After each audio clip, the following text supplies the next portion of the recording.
Hey guys, welcome to Moving Forward. Happy Valentine's today to you. Leilani, do you have any plans tonight? Oh, we just did the lunch, so tonight's going to be busy, so we did a lunch instead. How about you? Yeah, we're going to see a movie, probably a chick flick. Oh, but very nice. probably do some dinner as well. Good. So today we're going to be talking about how to stay healthy in the workplace and also just staying productive during these winter months. It's been a long winter. Yes. It's only February, but yeah, it seems like January went on for an eternity. I know, and I'm thinking next week is going to be a little bit warmer, so that'll give us a break. Yeah, we're going to hit 50 degrees, or It's so going to they feel say. so warm. It's going to be awesome. So I'll go ahead and get started on 7 simple ways to stay healthier at work. The first simple way to stay healthy at work is get yourself outside. Take a walk in the park. And I know it's going to be cold, but sometimes even just getting yourself in nature, looking at nature can help. Mm-hmm. I think you and I talked about this. There's a couple images in your office, pictures, not images, of beach scenes. Yes. And I read that even just looking at the beach scenes can help get rid of that mental fatigue and kind of take you away to that place. So that's good that you guys have those.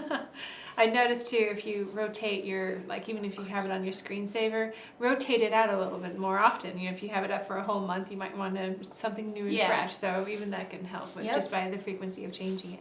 And then we also go to walks to the local gas station quite often. It's probably less than a block? Well, about, So it's enough where it's a good refresher and it just helps to clear your mind. So this one was my favorite, and I actually am thinking of how I can do this, but sit on an exercise ball or something similar. It actually helps with your posture and abdominal muscles tight. I know you're laughing from the office scene. Well, there is that office scene, but I'm just imagining myself right now trying to balance on it. I don't know if it would work for you, but I know that they have office chairs that they kind of incorporate the exercise ball with it. Interesting. Yeah, so maybe invest in something like that. Yep.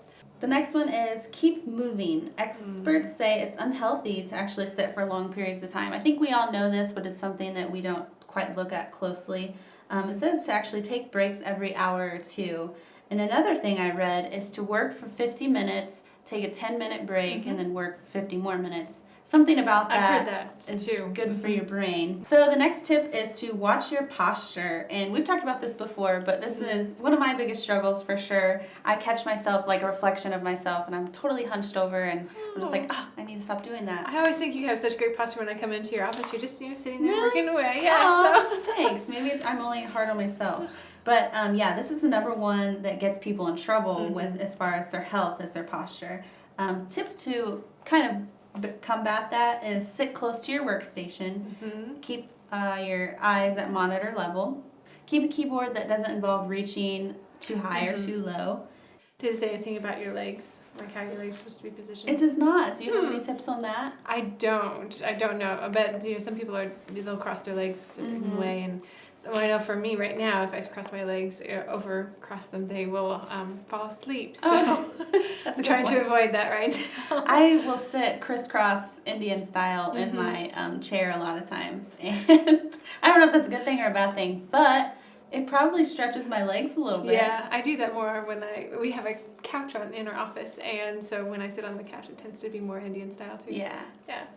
The next one is to stay healthy, plan ahead, which we all know we need to do. Anytime you prepare your own food or snacks, it's definitely going to be healthier. This actually says to snack every 4 hours and make time to eat and keep healthy snacks on your desk. I thought that was really interesting. Do you have any snacks that you keep at your desk? I do. I have a bag of almonds and cashews and dried fruit, and a protein bar or two. Nice. So we're the same that way. I have almonds. Nice. Or no, I have cashews. But maybe I need to get almonds. They're both good. So. And then definitely we have chocolate stash around here. We do. Dark chocolate. It's important. It's very healthy, I'm sure. And of course, the biggest advocator for me is drink plenty of water. And, there's so many benefits of drinking tons of water. I could go on for days about that. And I actually like to play a fun little game that I started with my old job of keeping track of how many times I refill my water bottle. Oh, very nice. That's my idea of fun. Good. So that just helps to really get an idea of how much you actually are intaking. And it's an excuse to get up. Yep. There have been times where I will purposely get a smaller cup because I'm like, I need to keep moving. So every time I finish that off and then I go get and do a refill, Right.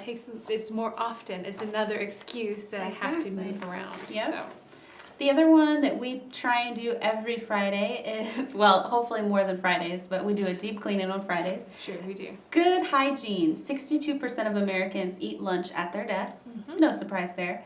But it says to be wary of hidden bacteria on your Mm-hmm. desktops. And those little bacteria is where you can pick up those sicknesses and that type of thing. Mm-hmm. So it definitely says to wash your hands and clean up your area after you eat. Yeah, especially when you have an office that is kind of like ours, where there's a lot of people crammed into a little bit of space. Right. And so if one person gets a cold, it just spreads pretty fast. Definitely. So as soon as someone says, I'm not feeling so well, the Lysol can comes out, the wipes come out. I know, I feel like it's quite everyone the perks process. up. I know. Do you have any other tips that you want to add for our viewers on how to stay healthy in the workplace? Or? I would say going back to what I was just saying, there's if you're sick, stay home. Mm-hmm. Don't bring it to the office, and help other people stay healthy that way. Yes. If you have a fever, stay home. If you're going to have something that's contagious, stay home. Don't bring it and share it. Yeah. Don't even risk it. Mm-hmm. I would say my tips: keep vitamin C handy. I do that. Everyone makes fun of me because I have a huge bottle of vitamin C. Love vitamin C and airborne. Airborne works really well, Yeah. especially for nipping a lot of things in the bud. Yeah, and even those packets, the vitamin C packets. Mm-hmm. Have you ever had emergency packets? Yep. Or there's lots of options out I there. know. So I find actually what works for think you. They're really good. Yeah. And then of course bring a smoothie when you can. Those are always going to be good for you. Juice, smoothie, that type of thing. There you go. So those are my tips. I have a few articles about how to try to avoid cabin fever and try to keep your productivity up, as well as just getting through the winter months. Yes, So, one of my coworkers, Ashley, who was with us last week, she wrote one about cabin fever got your office down. She does say studies have proven that cabin fever can cause depression and anxiety. Oh yeah. So it's something that we all want to avoid. So especially during these months, and it's very interesting how during these winter months, you hit January and February and March, and especially in the Midwest, it's cloudy. Oh, it's yeah. Depressing. Definitely. It's really white right now. Yeah. There's The not much scenery else, does not change. and it doesn't change at all. So it can be, it gets to be that humdrum. It can be very slow in the office too, because you're just getting out of the busy holiday rush, and so Yeah. it just kind of crashes. So here's a few tips. She suggests find sunshine, just kind of like what you were talking about. The lack of sunshine can cause a chemical imbalance in the brain, which can lead to depression. Try working by a window or open blinds. If you live in a place that rarely sees the sun, create the illusion of sunshine by painting your office yellow or getting sunshine light bulbs. Another article that I read, it talked about just add yellow to your office some way, somehow, whether it be on your screen, whether it be flowers, whether it be artwork, just add some yellow, and that really does help perk up your creativity. I can believe It's that. really interesting. How do you intentionally find the sunshine, especially during these months? Probably just what you said, just keep my blinds open. I go outside, take the dog outside, take the trash out, just get outside. You literally have to force yourself sometimes. It's true, yeah. Especially how cold it's been. It's like, I don't want to go outside, but No kidding. I just bundle up and definitely bundle up head to toe and head out there. Yep, and you don't have to stay out there long. If it's little bits here and there consistently, you don't have to go out there for an entire hour.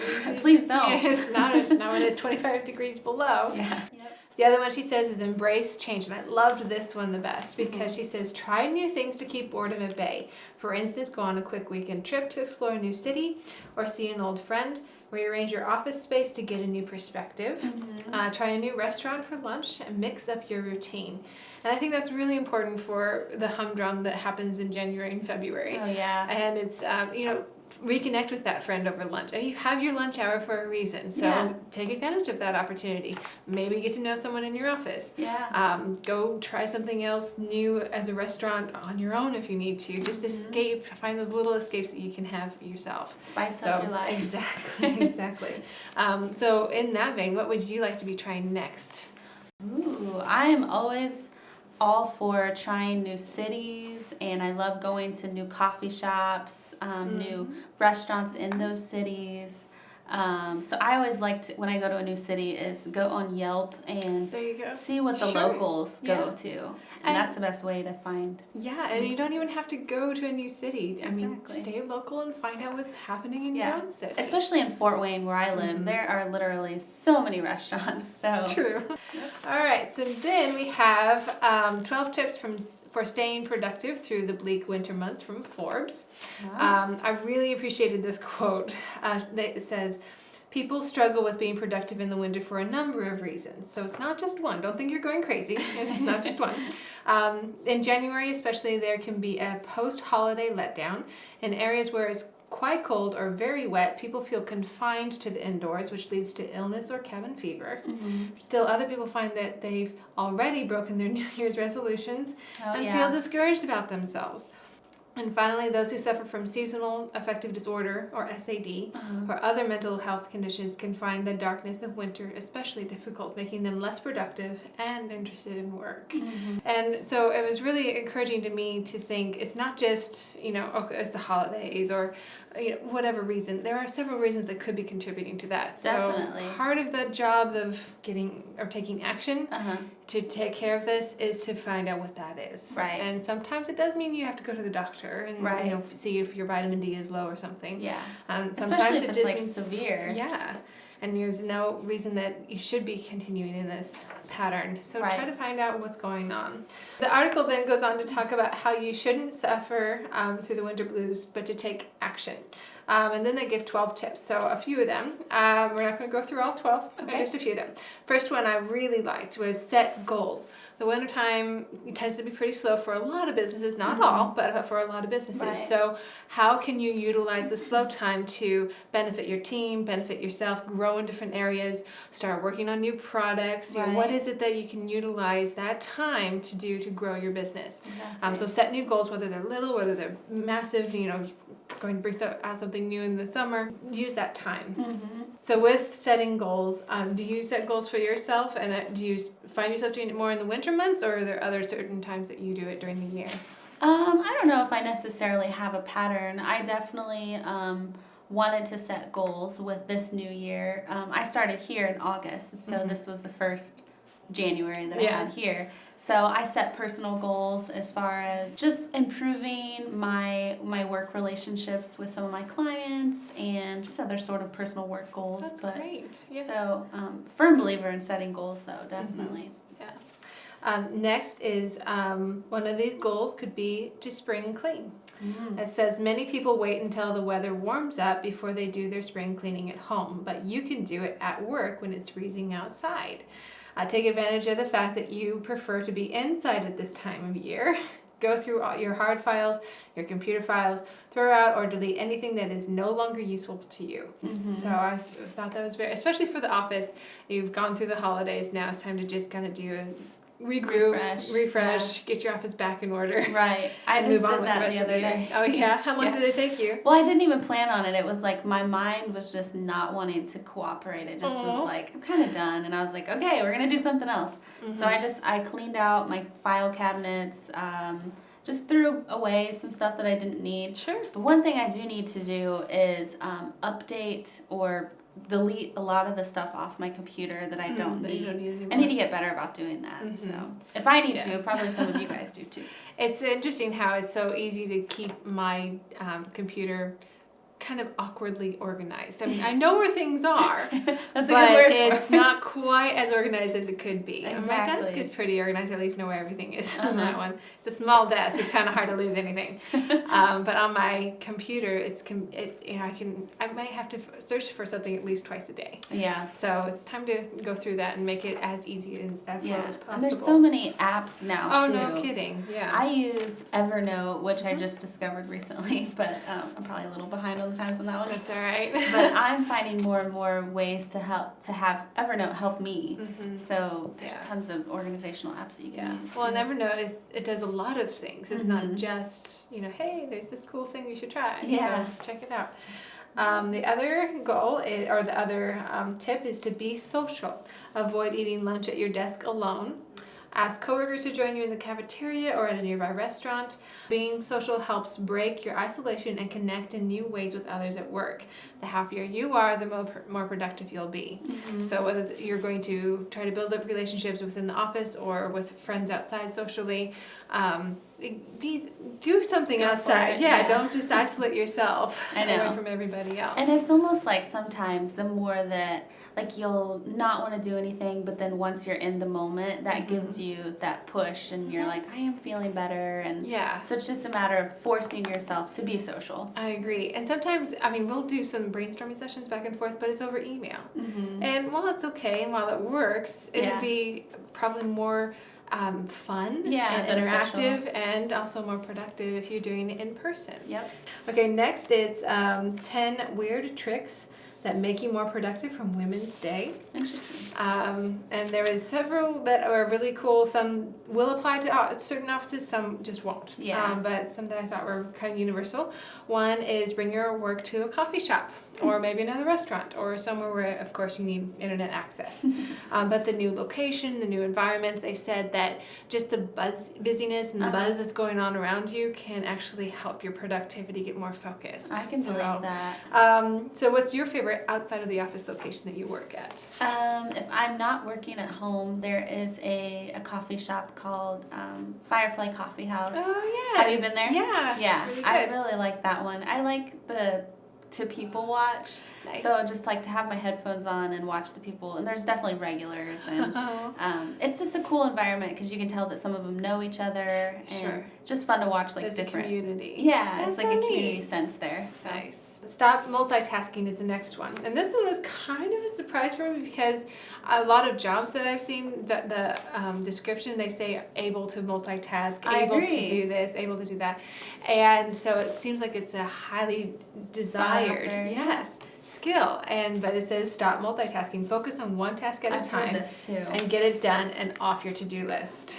But especially I think for women, it's so easy and it's such a temptation to say, I can do all of this all at once. Yeah. But it really divides up your mind, it divides up your attention instead of focusing on one thing at a time. And so I find when I'm getting overwhelmed, I have to just do one thing at a time instead of just try to eke out as much as I can every little bit for a variety of projects.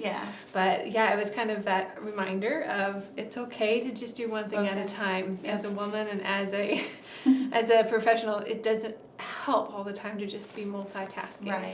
But I also wondered, is there a time that you would see that a multitasking perspective is important?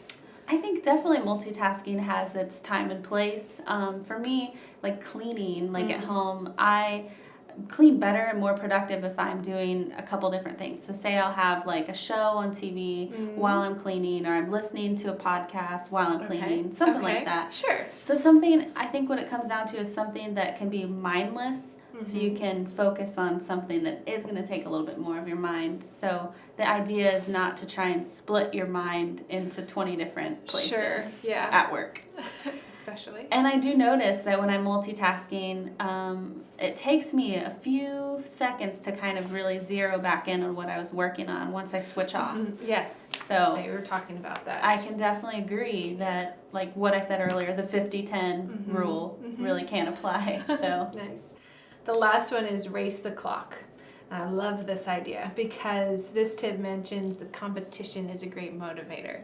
So, and it's competing with yourself. So how fast, I'm going to set the timer for 10 minutes and 50 minutes, an hour. I'm going to see how much of this project or of my to-do list or whatever I can get done in this time. So you just kind of race yourself and you compete with yourself to get it done. But it did say that you need to make sure that you give yourself a few minutes to shift from one uber-focused time to maybe moving on to the next project because your mind has just been so focused. So you need to have that downtime, take a little bit of break, and then move back on to your next to-do list. I think we forget to take care of our minds sometimes. We kind of take it for granted that it's doing so much for us, but we really have to help it along too and give it that time to refocus. Well, and that's why when you get to that 3 o'clock, 4 o'clock mark, you're just like, I'm exhausted, and I've just been sitting at my desk all day. Why am I so tired? But it is physically exhausting when you're so focused and you're trying to get something done and you haven't given your brain enough rest to continue on for the rest of the day. So pace yourself. That should be another tip. Yep. Thanks for watching today, guys. I hope that you learned some tips, and I would love to hear some tips that you guys have for me. Go ahead and tweet me at Thought Kebabs. And you can find me on Twitter at Leilani SQ, and we look forward to keeping in touch. See you guys.